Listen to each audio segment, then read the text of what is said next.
Everyone, welcome to our channel. అయితే ఈ రోజు ప్రిన్స్ యావరు అలాగే హారిక మానస్ అయితే వస్తారు. అయితే ఇక్కడ ఏం జరిగిందంటే ఇమ్ము కోసము యావరు కావాలనే ఓడిపోయాడంట. అక్కడ ఒకటి కాంట్రవర్సీ కూడా క్రియేట్ అయిందంట, కావాలనే ఓడిపోయాడు అని చెప్పేసి. ఎందుకంటే యావరు బాగా ఆడతాడు, ఇమాన్యుల్ కూడా బాగా ఆడతాడు. టాస్క్ ఏదో పజిల్ టాస్క్ లాంటిదంట. సో అక్కడ కావాలని, ఎందుకంటే వీళ్ళకి ఆల్రెడీ బయట నుంచి ఫ్రెండ్షిప్ ఉందంట. యావరు 7th సీజన్ లో వచ్చినప్పుడు గెస్ట్ గా ఇమ్ము వచ్చాడంట.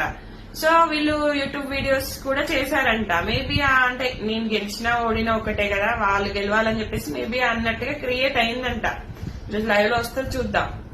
సో ఇంకా డీమన్ అయితే గెలిచాడంట. అలాగే మన హారికతోని సుమన్ అన్న కూడా ఓడిపోయాడంట.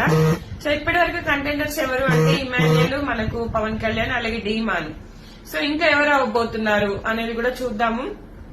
అంటే 9 మందికి 9 మంది అవకాశం ఇవ్వడేమో, లాస్ట్ లో ఒకరికి ఇస్తారేమో, మేబీ డౌట్ అన్నమాట.